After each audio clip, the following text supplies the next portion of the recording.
Okay, so before we talk about chapter 22 and 31, so I'd like to introduce some simple math, which is about the constant coefficient linear ordinary ODE, linear ODE, which is,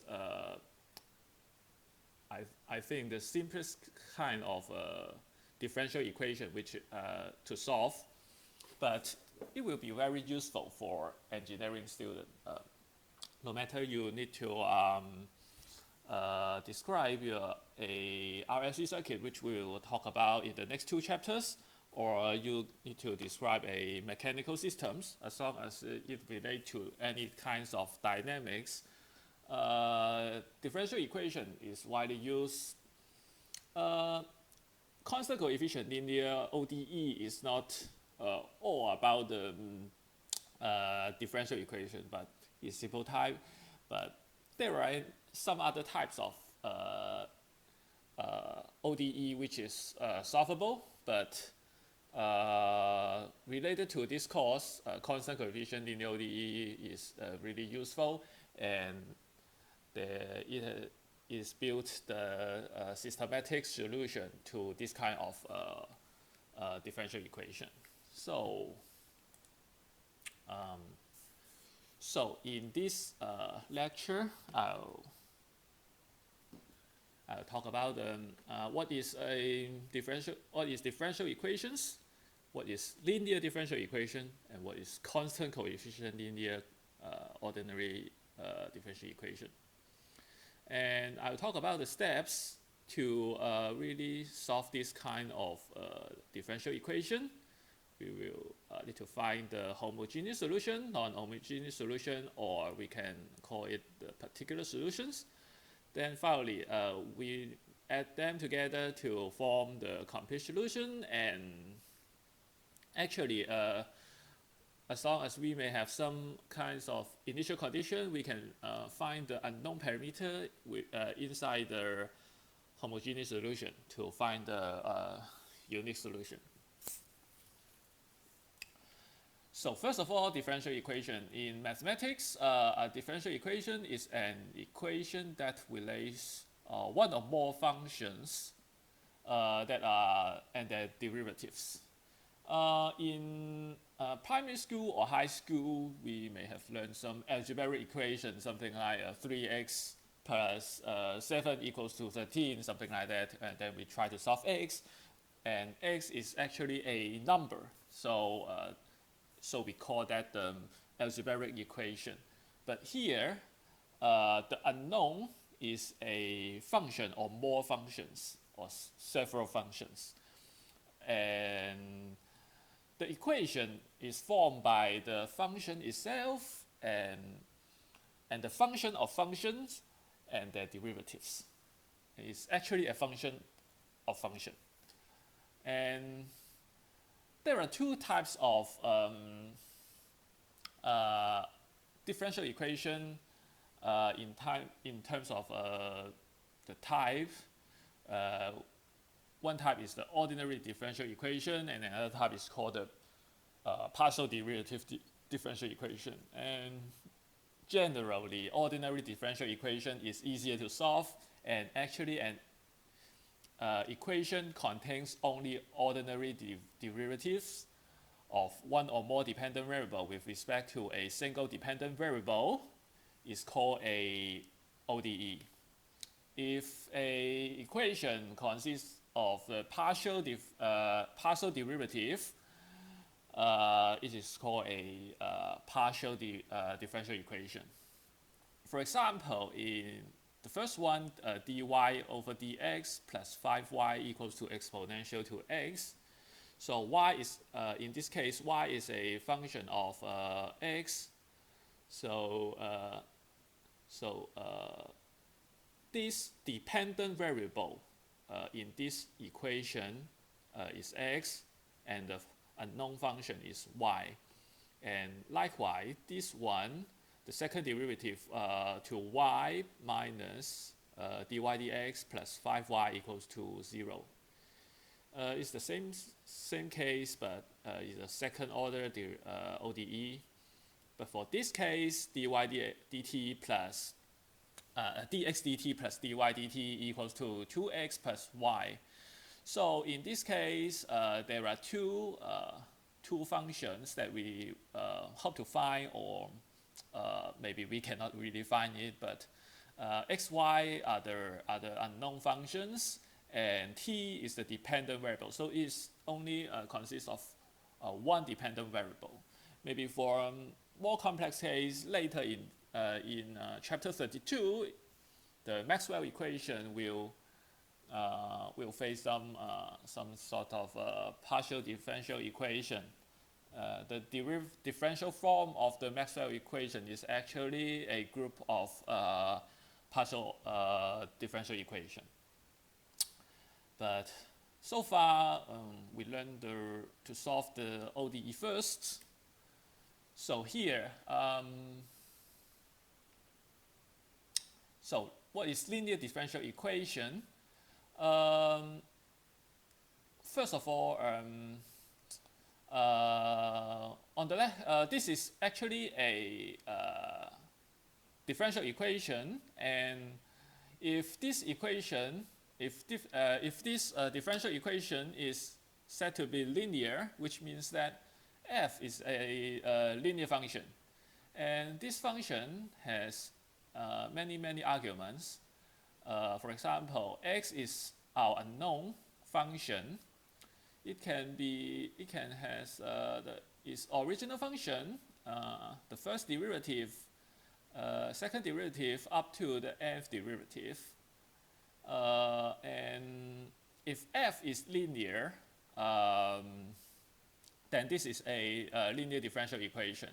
On the right hand side, t is the dependent variable, but g of t doesn't really need to be linear to say that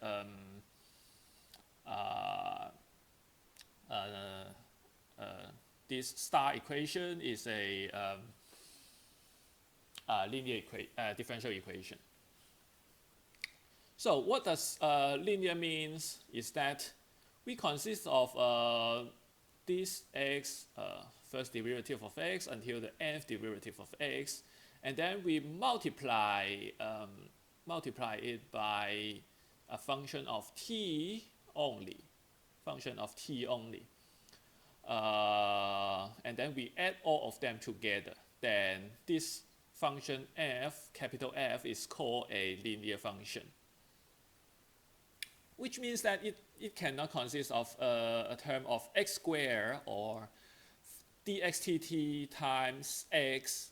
Then it is not a linear function.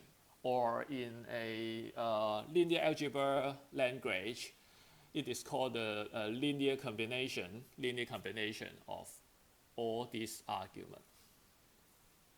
A nth order ODE can be written in this form.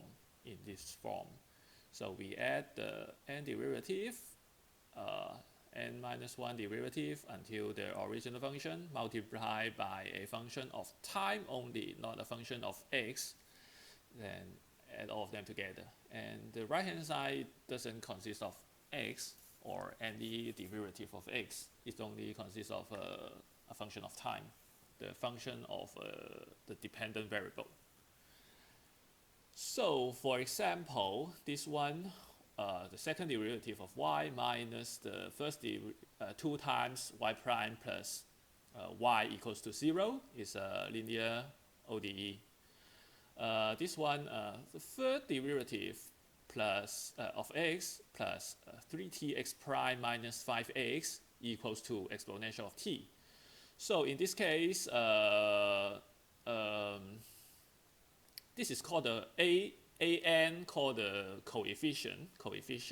So the coefficient is 1, 3t minus 5, which is only a function of time. This one, the coefficient is 1 minus 2, 1.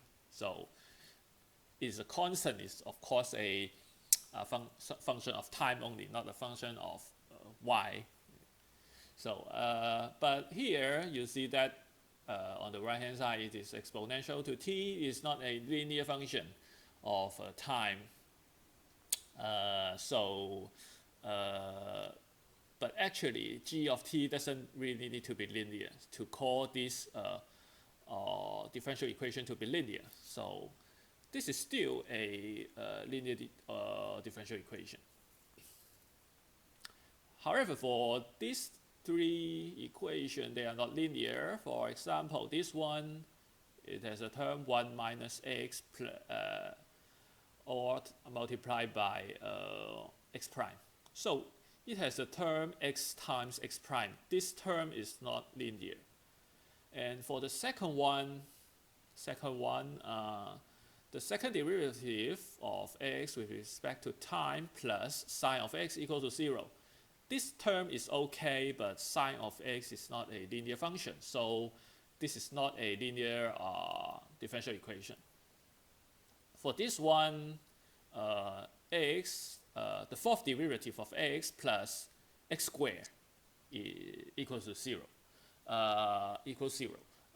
This is not a linear differential equation. This one is okay, but this one is not.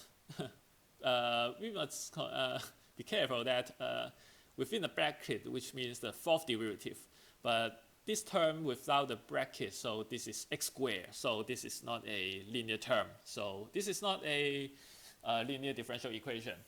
Don't get me wrong, linear differential equation doesn't always mean it is solvable, and nonlinear differential equation doesn't really mean it is always non-solvable. Some types of nonlinear differential equation is also solvable, but there is no systematic way to really solve the nonlinear differential equation. But it's just a simple category to distinguish, oh, this type is linear differential equation, that type is not.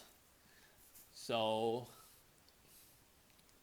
f is a function, and then it's called linear, means that it should satisfy this this equation, which means that if x of t, we have a function x1 of t, x2 of t.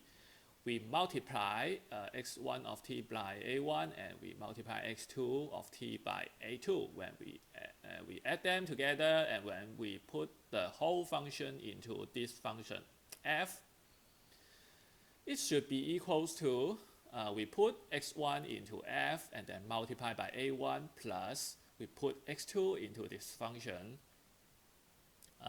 f, and then we multiply by a2 and add them together. So this is called the linear condition, which means that it's pretty trivial. It's something like a plus x1, a2 plus x2.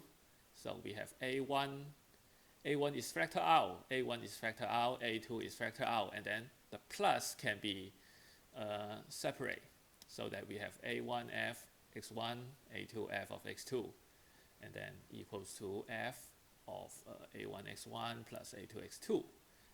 For any a1, a2 are arbitrary real number, or sometimes maybe complex number is okay, it's also okay. But for real function, usually you consider a1, a2 are any real number.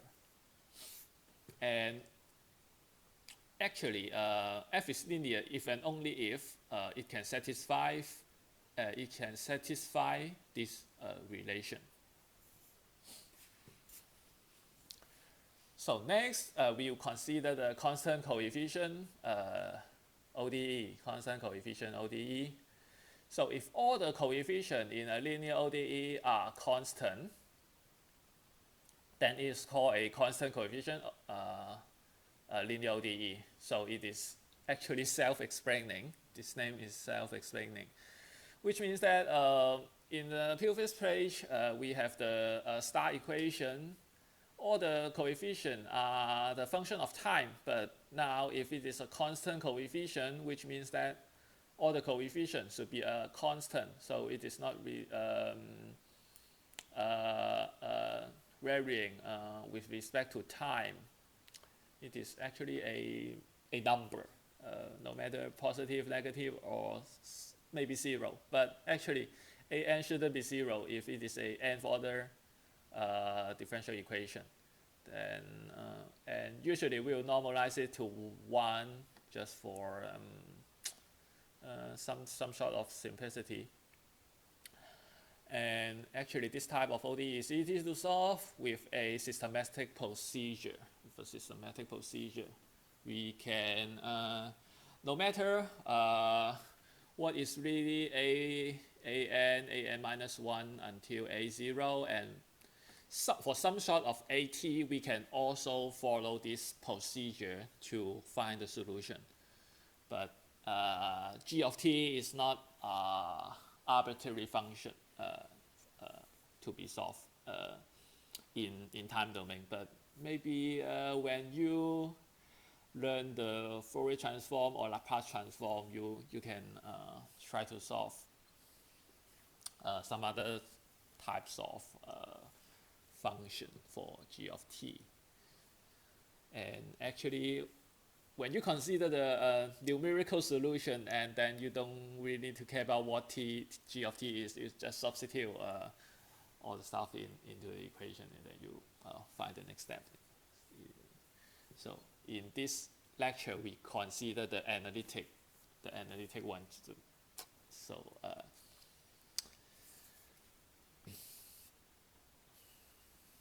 So to solve the constant coefficient linear ODE, so first we have this equation, and then the first step is to find the homogeneous solution, which means that we should let g of t to be 0. Let the right hand side to be 0. We just ignore g of t at the moment. We find the solution to this equation, and the solution to this equation is called the homogeneous solution. After we find the homogeneous solution, we can try to find a particular solution with respect to g of t. We need to consider g of t with this equation. And then the solution is called the particular solution. And the complete solution to this equation will be the homogeneous solution and added the particular solution.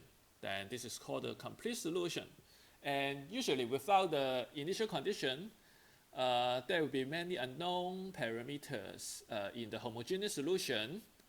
And if we have initial condition, we can try to solve this unknown parameter to make it unique.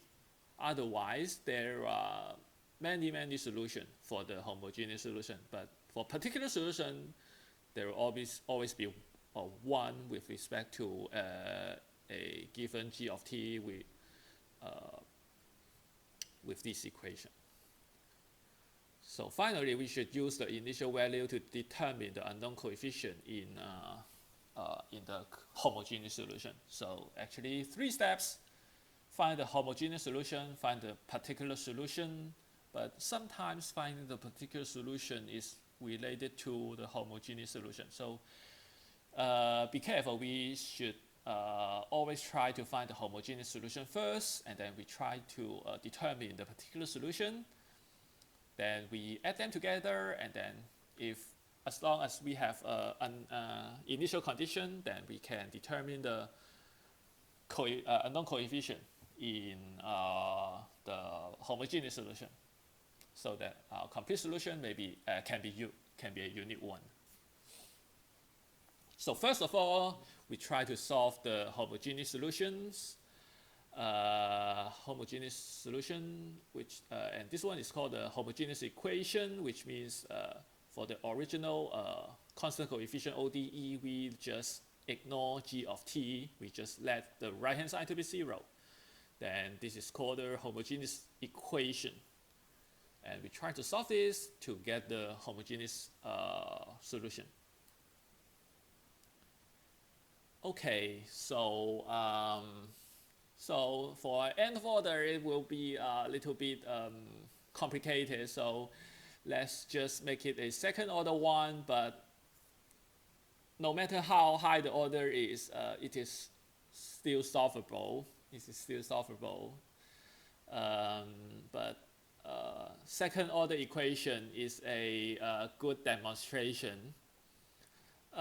Usually for hand calculation, second order or even third order equation is manageable, but higher order may be so tedious to solve by hand calculation. So let's consider a second order equation first. So first of all, we just let x of t equals to exponential to st, exponential to st. S is a unknown variable. T is of course the dependent variable. Why we should assume this, but it is the reason is it works. If you try another one, it may not. It usually don't works. So it is a stupid reason. But if you want to know the more convincing reason is that we can really use the Fourier transform or Laplace transform to solve this kind of equation. And related to the Fourier transform or Laplace transform, this one is a very important. This one is a very important function related to the Fourier transform and Laplace transform. So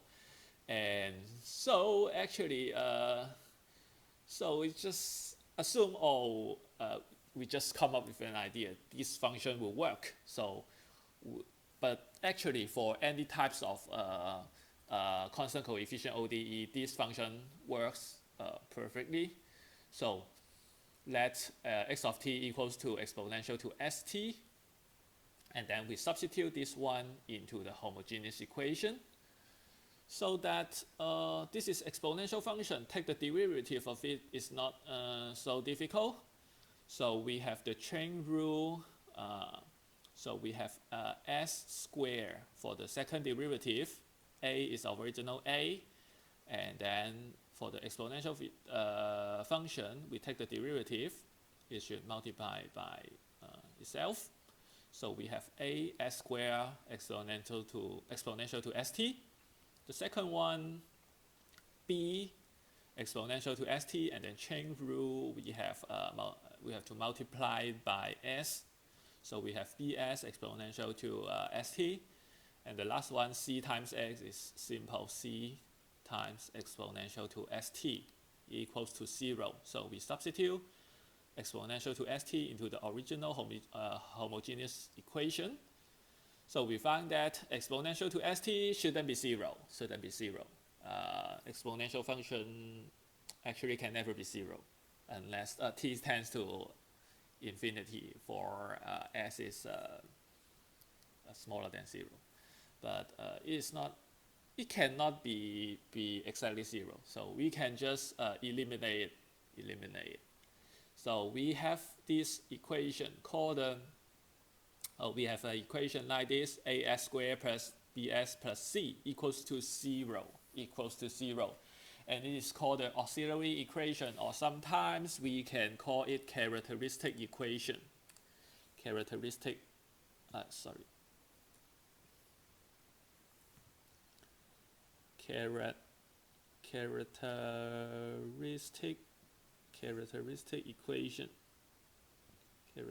equation.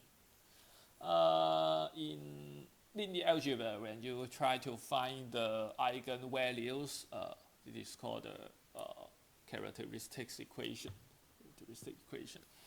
So it's actually a second order algebraic equation with one unknown. So actually we can transform a nth order ODE into a nth order algebraic equation with the unknown parameter s.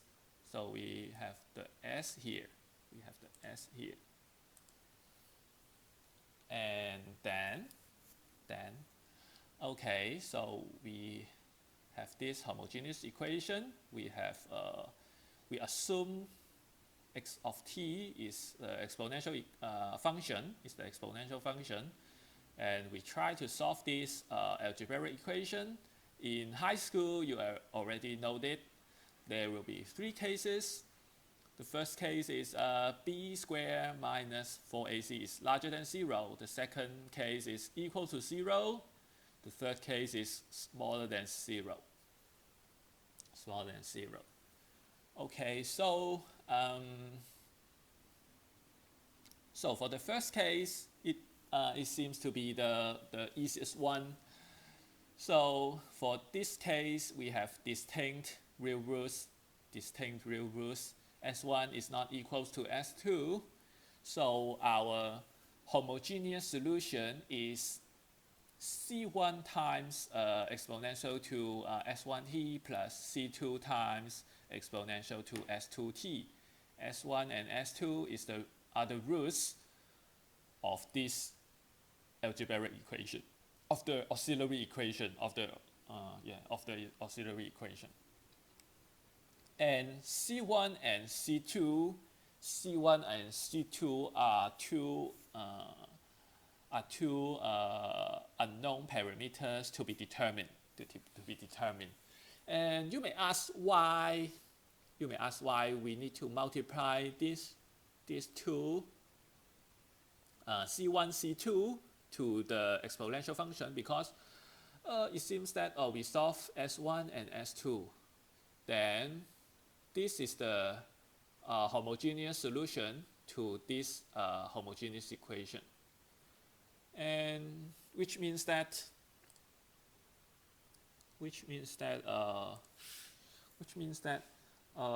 x1t should be equal to exponential to S1t,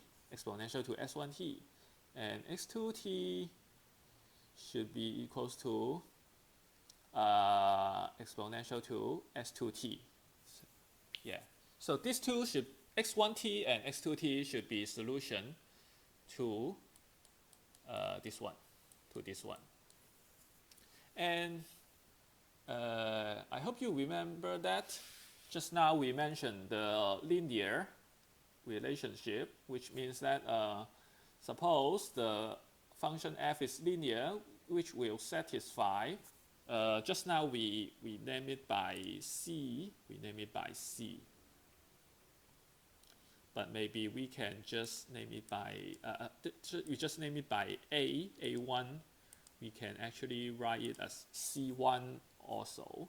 So actually fc1 x1 t.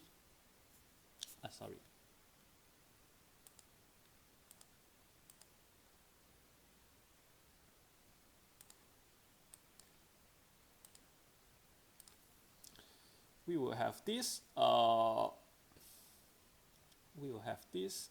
relationship, which should be equal to C1 f x1 of t plus C2 f x2 of t, something like this.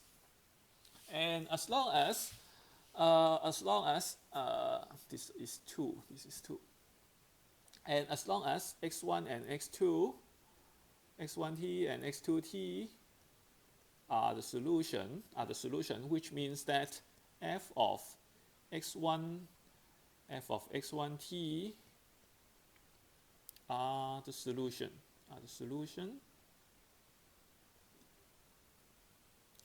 F of x1t is equals to 0, and also f of x2 of t is also 0. So we substitute this one into here, and this one into here, so that the left hand side c1 x1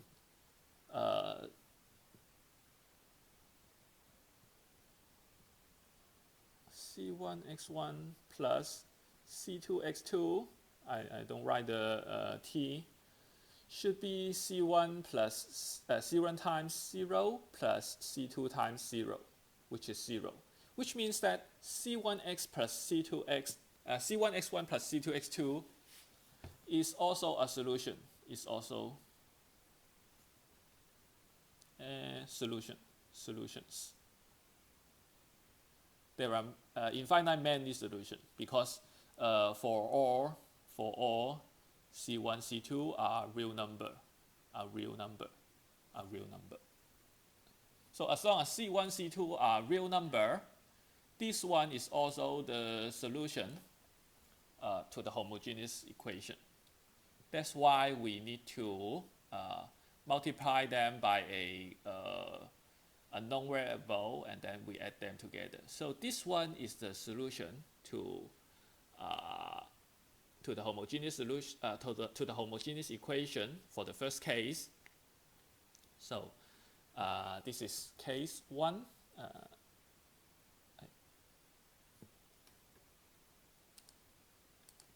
So this is the first case. This is the second case, the third case.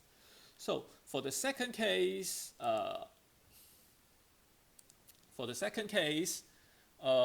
b squared minus 4ac is equal to 0. Which means that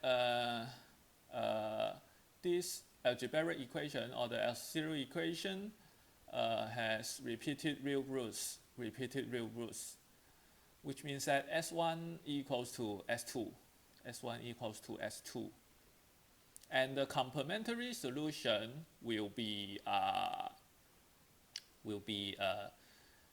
C1 plus C2 t, all multiplied by exponential to S1t, all multiplied by S1t.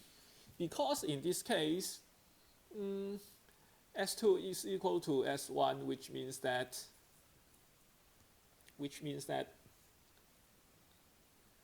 for the second solution, it is also S1t. So we have lost another one. So we need to find another solution as well. And actually, we can actually try to multiply it by another function g of t, which is an unknown function, and then we try to substitute it into star, and we can finally find that this function should be a linear function. Then we finally can assume that this term should be C2 times t. That's why we need to multiply a t here.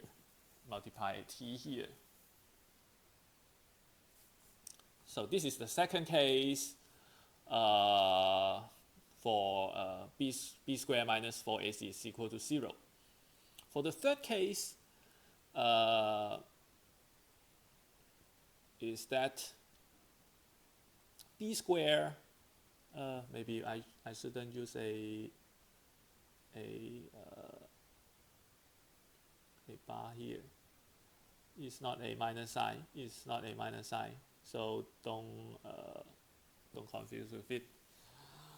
So the third case is b squared minus 4ac is smaller than 0, which means that the auxiliary equation has complete conjugate roots. Let's say it is alpha plus I beta. I is actually square root of minus 1. Sometimes or usually I will write it as j is equals to minus 1, because in electrical engineering we usually use j instead of I, because I is usually we serve for current.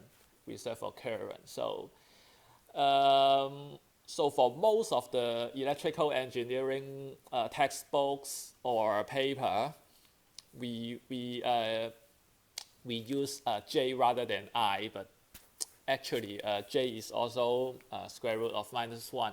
So just keep that in mind. Sometimes I just write it as j because get used to it for more than 10 years. It's not easy for me to change this habit. So in this case, the the solution, the homogeneous solution, will be something like this, well, which looks so strange. It's hard to really imagine how this comes from. So it's actually exponential to alpha t, which is the real part of the root. And then here we also have c1, c2 multiplied by cosine and sine of beta t. Sine of beta t. Beta is actually the imaginary part of the real root. I can actually explain a little bit why it will be like this. I'm not sure whether you have learned the Eulers equation. Eulers equation, which is something like this. Exponential to I theta is cosine theta plus I sine theta. So this is the Eulers equation. If you really want to prove it, you can use the Taylor series expansion. Exponential x is 1 plus x over 1 factorial plus x squared over 2 factorial dot dot dot. And actually cosine x is exponential x is cosine x is 1 minus x squared over 2 factorial plus x to the 4th power over 4 factorial minus x to the 6th power over 6 factorial dot dot dot. And sine of x is actually x minus x to the 3rd power over 3 factorial plus x to the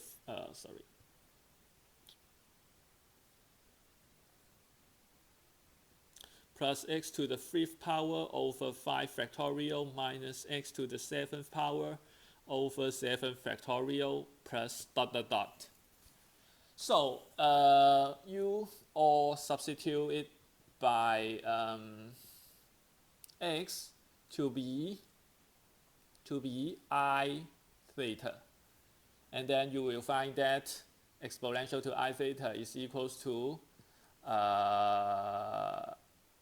exponent x to I theta, and then cosine x,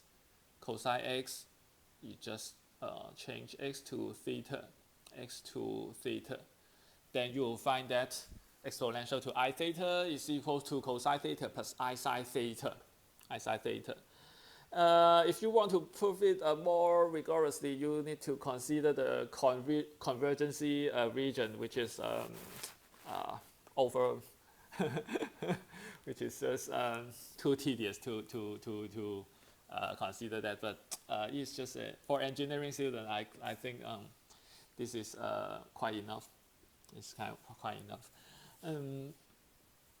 So suppose we know that the Eulers equation, something like exponential I theta equals cosine theta plus I sine theta, and then we know that our solution, well, originally we assume our solution to be x to the exponential to st, and we find that s is alpha plus I beta and alpha minus I beta. These two solution.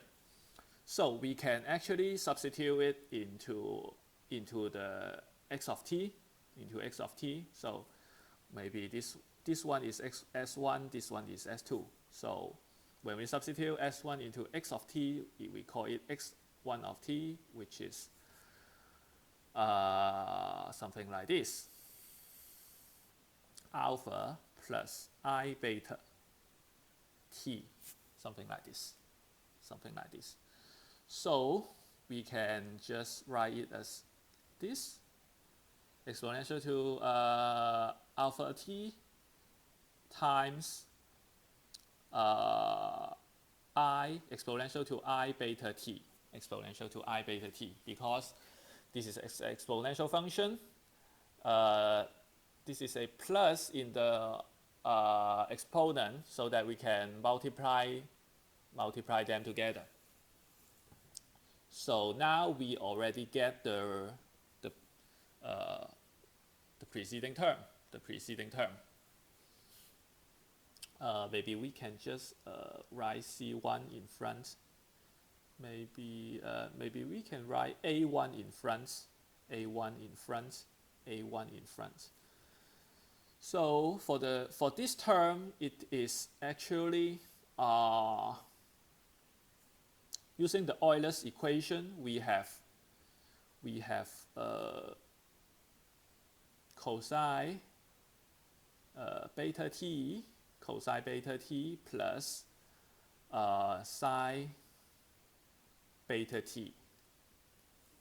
And likewise for x2 of t, we can actually get that it is a2 exponential to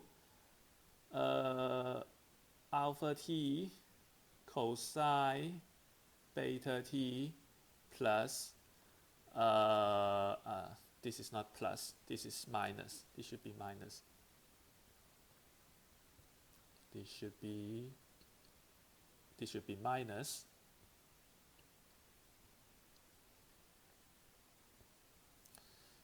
sine beta t, Then as long as we add them together, I forgot I here. So as long as we add x1 and x2t together, then we will have x1t. Maybe I should not put a1, a2 here. I can put a1 here, a1 x1t plus a2 x2t. Then it will become exponential to alpha t, and then it will become a1 plus a2 cosine beta t, and then I a1 minus a2 sine beta t, something like this. So in this case, we originally have a real number differential equation, so that we will expect the function, the solution to this equation to be real, which means that A1 should be complex conjugate of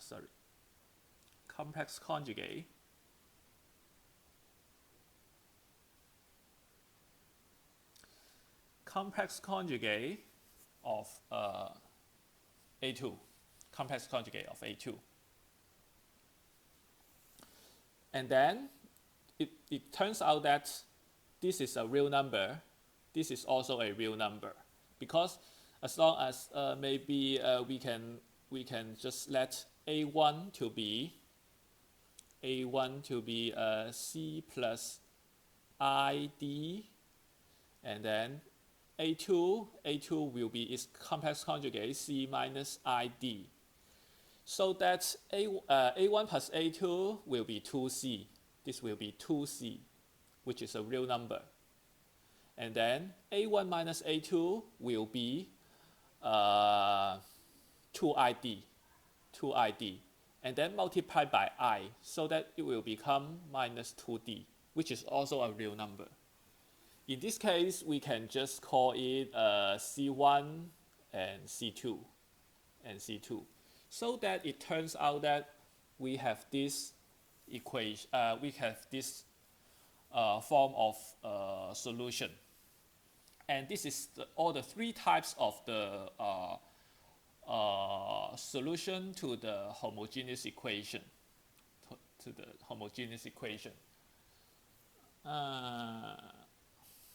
So here are some examples.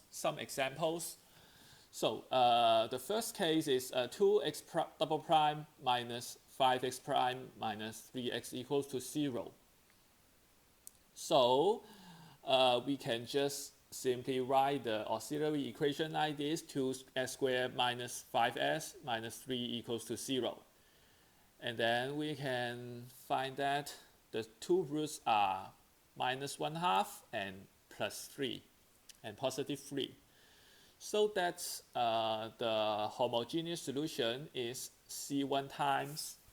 So this is the first type, distinct real roots. So the homogeneous solution is C1 times exponential to minus t over 2 plus C2 times exponential to 3t.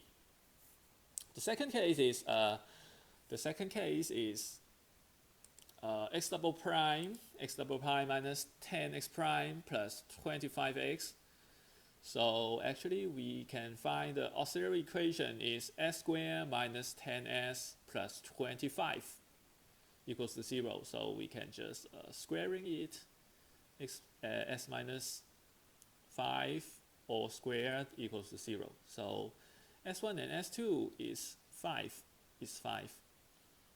In this case, the homogeneous solution is C1 plus C2t all multiplied by exponential to 5t. And the third case, x double prime plus 4x prime plus 7x to be 0.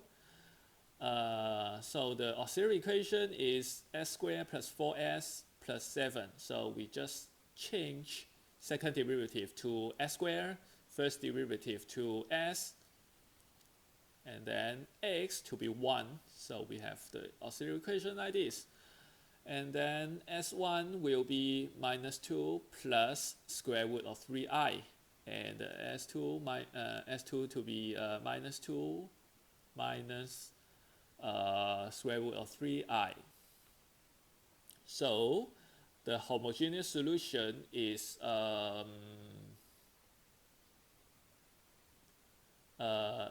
exponential to minus 2t. The real part is minus 2, so we put minus 2 here. And then this part is C1 cosine square root of 3t plus C2 sine square root 3t. Because the imaginary part of the s is square root of 3, so we put square root of 3 here. And that's the three cases for homogeneous solution. As long as